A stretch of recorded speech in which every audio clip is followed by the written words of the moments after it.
Hello everyone, math PYQ series class 10th की math की PYQ series चल रही है।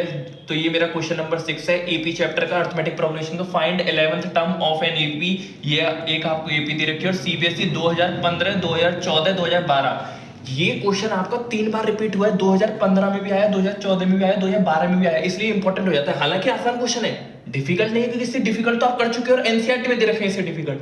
आसान सवाल है पर देख लेते हैं, 3 बार रिपीट हुआ है। देखिए हमें 11th टर्म निकालना है A11, इसका मतलब A11 यानी कि A प्लस 10D, यही तो होगा 11th term. Yes sir, 11th term A plus 10D। अच्छा A क्या है सर? A फर्स्ट टर्म मेरी -5 है।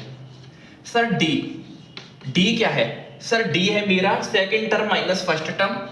A2 minus A1 equals to minus का 5/2 माइनस का 5, यही तो होगा।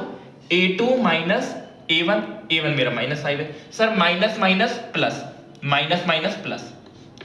सर एलसीएम लेते हैं, एलसीएम लेंगे तो 2 आएगा, -5 प्लस का 10 इक्वल्स टू 5/2। सर डी आ गया मेरा 5/2।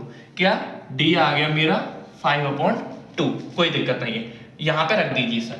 A11 इक्वल्स टू ए की वैल्यू कितनी है? ए की वैल्यू -5 प्लस 10 इंटू डी की वैल्यू कितनी है? 5/2। 2 से काटा 10 को 5 जा, A1 इक्वल्स टू -5 प्लस 5 जा 25। A1 equals to 25 minus 5 20, sorry A11। तो A11 यही मेरा फाइनल सॉल्यूशन है। A11 equals to 20। आपको A11 पूछा था। आई होप आपको पूरा सॉल्यूशन समझ में आया होगा। आसान सवाल है सर, पहले A निकालना है, D निकालना है, और फिर से सुन लीजिए सीबीएसई में 3 बार पूछा गया है, 15 14 12। तो इंपॉर्टेंट सवाल है। आई होप आपको समझ में आया होगा। Thank you.